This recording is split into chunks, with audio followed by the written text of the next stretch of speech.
Hello and welcome to Veterans of the Valley. I'm Tom Turbeville.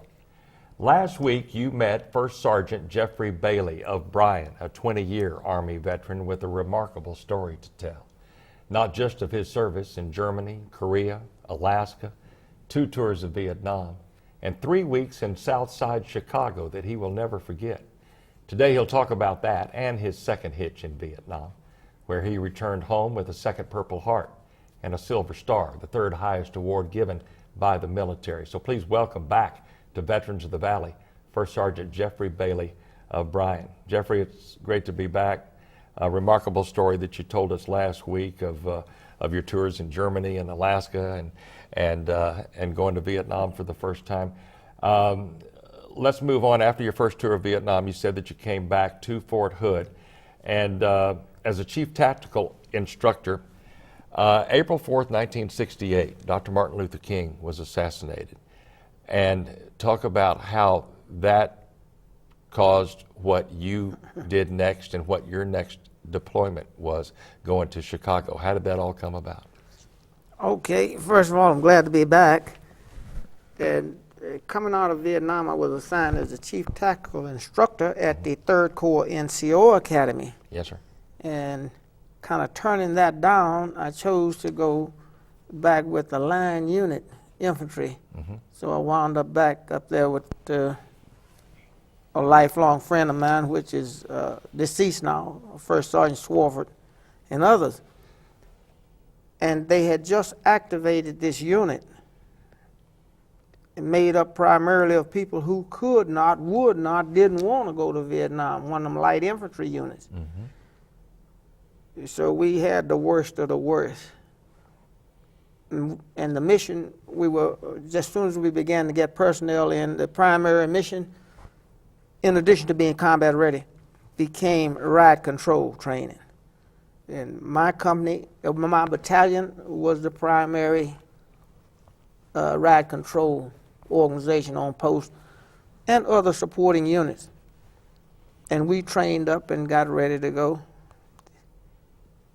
whenever called out. Our primary target was New Orleans, followed by Houston. And so far as I could tell, those 2 cities missed the revolution. Right. There was never any call for troops in either one of those cities. But after the death of Martin Luther King, we got alerted on the 2nd day or so thereafter. He was assassinated, and we did get the call, but we didn't go to New Orleans. In fact, we didn't know where the target was. We knew where it should be. It's a guessing game. We're going to New Orleans or Houston, nothing going on either direction. But we wound up going to Chicago. This was announced after we got down to Bergstrom Air Force Base. And we went and we did the job that we were sent to do. You flew, and I think you said you flew in a 747. 747. Right, in a passenger jet. That's right. The Army either commandeered or leased or had on standby X number 747 schedule, move troops around the country. Right. And we flew first class on a 747. If you can consider combat loaded, every man has got his basic load of ammunition. And it wasn't a pleasure cruise. You were combat ready. You had your basic load of ammunition, bayonets, steel pots, flak jackets. You went for, it was a combat situation so far as we were concerned. You've been to Vietnam. That's you right. faced an enemy there. That's right. But this, when you're on that airplane, I guess you're a little bit anticipating what kind of resistance you're going to be facing in this sort of a situation on an American street in Chicago. Well, I don't know if you have time to do that. It never occurred to me to think of it in those terms because, number one, you know what your mission is. Correct. It's to control people Right. with a minimum amount of force and casualties and stuff like that. But you are armed to the teeth. You've got your M60 machine guns, your 50 calibers, you got everything you need to do this job. And if you're mission oriented and you have sworn allegiance to those above you, starting with the President of the United States, you're going to carry out the mission. Right. You don't get a lot of time to pick and choose your battles or think about whether or not you agree with the decision. The decision, once the decision is made, the mission becomes mine to execute, and that's all I need to do. Talk about the mission. What did you find when you got to Southside Chicago? Well, okay, fine.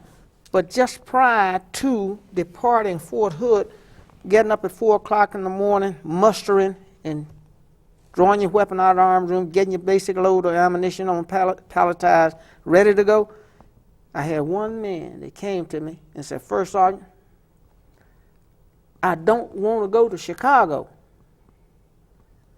And I looked at him because I knew exactly where he's coming from. I just said, "Now, is it that you don't want to go, or you telling me you don't want to go, or you're not going?" He said, "Oh, no. I'm saying I don't want to go. If you tell me to go, I'm going. I'm going to do the job I'm assigned." I said, "Fine. Go over there and report to First Sergeant Swafford." That's my friend who had the rear detachment, going to stay at Fort Hood.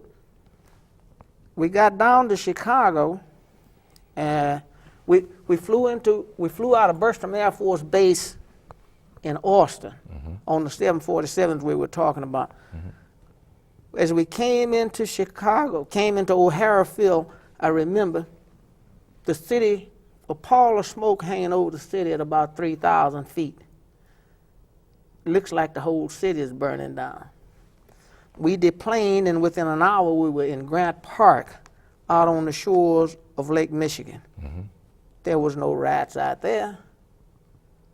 Absolutely none. We set up bivouac in the park that night and moved out at 9 o'clock the next morning, downtown Chicago, Southside, and that's where the riots were going on. And that's where our action took place. Right. We got organized,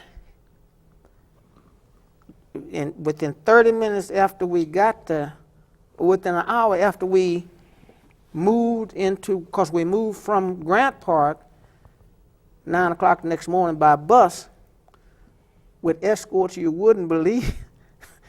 Like every police officer with a car, MPs with jeeps, and I don't know who they belonged to, but they were there. Sheriff's people, FBI, just about everybody you could see escorted us downtown to Jackson Park, which was also my first experience with organized gangs per se. We talk about the Crips and the Bloods, so something that several years ago was a problem. They should be introduced to the Blackstone Rangers, the granddaddy of some of the gangs. Right. We deplaned, debussed in Jackson Park, formed up in formation, and that's the first conflict right there, because hecklers come along. Right. And they start harassing the troops, girls in miniskirts and guys, you know. But once you call out one squad, fixed bayonets, they break that one up in a hurry, and that was all over. That got their attention. Right. By 4 o'clock that afternoon, we were on the streets, though. Right. And we had it, we locked it down. We was on the street for 32 hours at 100%. We learned a lot of things. Number one, you can stand, I had a 50 caliber mounted on the top of the building, and you can stand on the top of the building and you can see 3/4 of a mile in any direction up and down the street. You can always tell where the fight or the riot is fixed to break out, because it's like watching a stream of water. There go two individuals, a third one join them, 4, 5, 6, and pretty soon it looks like a moving, flowing stream. And all you got to do is cut off that stream and you disrupt the riot. If you give it time, if it's at night and you can't see them that well, you listen for the breaking glass. when you hear the glass breaking, you know where all the liquor stores is because that's the first thing you break into. Right. Get the liquor, then we'll get the dry goods or burn the place down just for the hell of it. Right. Right. But it was a unique experience. What were your personal thoughts during this time? Dr. King had been assassinated 2 days before. What were your personal thoughts as a black soldier who embraced Dr. King's belief of peace? What were your own thoughts in the mission that you were asked to perform? Okay, you don't, with me, you have a lot of time prior to this. By now, I've probably been in the Army 15 years. Yes, sir. So I've been in this game for a while. I've had time to evaluate all of the situations, the relationship between races and so forth. So I'm pretty well set at where I'm at. And you got to realize that growing up in Brazos County, Texas, it wasn't my idea of a Yucatan race thing. And one of the reasons why I stayed in the Army was because when I was drafted, first of all, we've neglected that. Right. I didn't volunteer, I was drafted. But after being in the Army a year, I realized that the playing field wasn't level. But it was certainly so much more level than it was here, and I stayed in. Right. Because I not only could render service to my country, but I could also advance within the limits of my own ability to a certain extent. Correct. So going into there, we had already been through the dogs in Alabama with Lester Maddox and his pickaxes and Bull Connors with his dogs and stuff.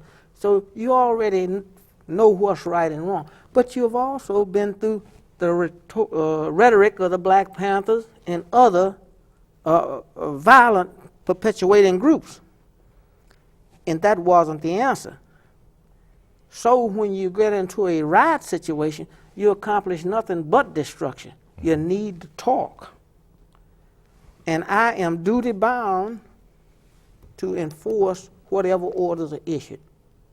So that's where I stood. That's why I could let that boy leave that guy back at Fort Hood. And on the second morning when we were in Grant Park, the colonel came over. He said, "First Sergeant, how many people you bring with you?" I told him. He says, "You're missing one, aren't you?" I said, "Yes." He said, "Where is that?" I said, "I left him back." He said, "Why?" I told him. You know what he said? He said, "That's fine. You did the right thing." But that was the way the unit was trained, and we were probably 40% black. And they got more anxious to do their job when they found out the rioters were really burning down and killing their own people. They were not, they might have gotten more support if they had been out in Grant Park burning down that area of town, but they weren't. I want to go to a few photos right now that'll sort of go along with the story that we've told. One photo here, this first one, if we can look at it. We saw this photo last week. People who didn't see the show last week, that was you after your first tour of Vietnam, and I guess just prior to this deployment to Chicago. This is about 1967 or so, I believe you told me. That would be right. Right. Okay. This is a photo from obviously an aerial photo of this. Sort of is in line of sort of how you described what things looked like when you flew into Chicago with the smoke rising from the streets. If we could, I'd like to stop the photos right now, and we're going to visit a little bit about Vietnam, and then we'll come back with a couple of more photos here in just a second. Before we leave the Chicago service, I wanted to read what one of a person wrote who was actually a witness to the days following the assassination. It said, by Saturday, April the 6th, this had been 2 days after the assassination, 6,000 National Guard troops had arrived in Chicago to suppress the riots and to protect firefighters in the field. The following day, 5,000 U.S. Army troops arrived to further curtail the rioters. And by Monday, the riots had dissipated and the fires were extinguished. So you all together, you all pretty much stopped the riots over the weekend. In the end, only one firefighter was wounded by gunfire. 12 civilians were killed. 170 buildings were destroyed, resulting in millions of dollars of damage. So the idea to protect lives for the most part, although tragically 12 civilians were killed. Y'all did your job. We tried to. Exactly. There's one thing I'd like to point out about the picture. I had been in Chicago. My father-in-law lived in Chicago, Southside Chicago. Right. So I'd been in Chicago a couple of times prior to the riots. Right. Didn't know the city or anything. But when you or sightseeing or traveling as a visitor, you can only see whatever is in your field of vision. Consequently, you can't see the next street over. And when we came in with the riots, you can't see the buildings that's burning on the next block. You can see those that's right here. Right. Now, when I go back into Chicago years later, like I was up there 3 or 4 years ago, we've been back 2 or 3 times since then, you have a different perspective of it, because now you can see the vacant spots that used to be these mass, solid, one-block tenants Right. housing. You can see through the vacant space to the next 3 streets. You know what the reason is, you know the cause. But you couldn't see that before, and you couldn't see it during, but you can see it now. Right. The topography of the area has changed because these lots are still vacant. They haven't rebuilt. Wow. I had a boy that was walking the guard up and down his mother's house, in front of his mother's house. I had one that the Blackstone Ranger told him he could not come back to Chicago ever because they were going to, it didn't worry anybody. I did take the boy off the streets, Right. put him on that 50 on the roof, Yes. but to protect him, but we did what we needed to Right. do. And he was protecting Mama's house. That's right. Bless his heart. Second tour of Viet Nam, Company E, 1st Battalion, 12th Cav. Talk about your second tour, how it was different a little bit from the first tour. I know you talked to me about a difference in how you engaged the enemy, how the enemy engaged you, learning to travel, sort of learn from the enemy as far as traveling in small groups. Talk about sort of the nature of your second tour of Vietnam. Well, the second tour was different primarily in approach. With the Vietnamese, it was a kind of let's live and let's live. We don't really hunt down the enemy. If they attack you, then you defend yourself. But we were not out there with the 10th Army Division. It was not a let's go out and find him and destroy him. But when you came to the Cav, you had to get reoriented. Because now your job here now is to search and destroy. It is to find, fix, and annihilate or neutralize. You are in an attack mode with the American Army. Right. In Baghdad or in Afghanistan, those guys are not just out there kind of keeping the peace. They're looking for action. That is the nature of the beast. Right. And with the Cav, you're going to get it. Because that's their mission. And I found it to be vastly different about what I had been trained to expect my entire military career. And you got more than you needed.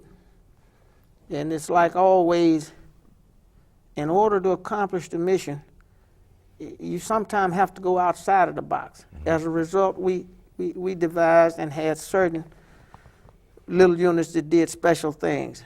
I had a hunter-killer team as an example that was not a part of the table of organization and equipment, the TO&E. We just organized it. We had snipers. I had a section of snipers. That wasn't organized according to TO&E.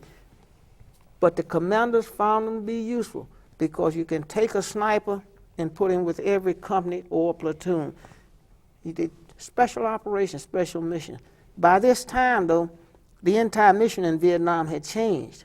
We were into a holding pattern or a small unit type field operation. We changed commanders. Westmoreland was gone, and it was a small unit type operation. we also, there was another incident in that second tour that I failed to mention. One of the first units out of our battalion during the Cambodian invasion was, guess who? Mm-hmm. That hunter-killer team of mine and me. Right. We was taking in a 105 artillery piece, going to sit it on the ground with the crew on one helicopter. A bulldozer slung under the second helicopter with the tracks and blade off on a third helicopter. And we go in a small force, being 8 of us at this time, not counting the artillery crew and the engineer squad, the security area, and right behind us, at practically the same time landing, is supposed to be an infantry company. Well, guess what? The artillery crew and the engineer crew, which was on the second craft of the engineers, they didn't land because the first, that Black Hawk of ours landed. My crew is off. The artillery is slung beneath the belly of a C-130, not a C-133, a helicopter, transport cargo helicopter. And the ammunition is slung below that, the gun, and then the ammunition. They cut the ammunition loose. Now they should move up 50 feet, drop the gun. They don't. The crew chief cut that gun loose right there. It landed on top of the ammunition, flipped over. Now the artillery crew refused to get off the aircraft because they can't lift it back by themselves. Engineers can't land in there because there's space just for about one cargo helicopter per. Mm-hmm. Short story is, we wound up there on the ground, me and my people, that night with orders to secure that helicopter and ammunition. And we're in Cambodia, which was, it depends on your outlook. Right. It's been compared to be shooting fish in a barrel. The enemy, they weren't expecting you. They didn't know you were coming. They didn't even recognize you. Right. So we was going down the trail, came around a little lake, looks over there, and there's a guy leaning up beside a bunker just watching us, just at home. He doesn't recognize us as the enemy. Right. He didn't know. Right. So if you were kind of laying to mix it up, that was the place to be. We've got about 5 minutes left. 22 November 1969, serving in Tay Ninh province. Talk about the action that led to your being awarded the Silver Star. Once again, we was out with that hunter-killer team, and this time we got a captain from the S2 out with it. We received information that the boundary between the 1st Cal Division and the 25th Infantry Division were being utilized as a transportation communications alley for the NVA. Mm-hmm. And this was established because neither unit could shoot to within 200 meters of this boundary line without getting permission from the other. Mm-hmm. So if the enemy sits out there one night and watches, he knows that you're shooting up to here from that direction, up to here from that direction, but you're not shooting here. So he just safely walks down the highway or down the trail. Mm-hmm. So we took that crew out there to ambush this thing, and we did. We killed 2 people and attempted an extraction by the battalion commander with his aircraft, and that went nowhere except with 13 bullet holes in it. And then we messed around and fought for the next 4 hours and got 3 other aircraft shot up, and I don't know how many people wounded. Short story was they could not extract us. Mm-hmm. And we lost 1 KIA in that, and 2 people wounded, and wound up with only 3 or 4 people. And being extracted, eventually, one of those outside the box deals we talked about, mm-hmm. by a captain from the 25th Infantry Division. He had an armored outfit, and he had told me early in the day when he inserted us while on a resupply run into our location, that if I got in trouble to call him, I did, and he responded. Mm-hmm. He got us out of there. So I have a strong affection for that man today. I'll bet you did. I want to read the citation where you were awarded the Silver Star. It says, 22 November 1969, while serving in the Tay Ninh Province, Republic of Viet Nam, when a force led by First Sergeant Bailey left their position, they encountered intense automatic weapons fire. First Sergeant Bailey repeatedly exposed himself to the hostile fire to pull the wounded to safety. His gallant action is in keeping with the highest traditions of the military service and reflects great credit upon himself, his unit, and the United States Army. The Silver Star, obviously, it's an award that you own proudly. Yes, that would be true. Yes. I don't need any more. Right.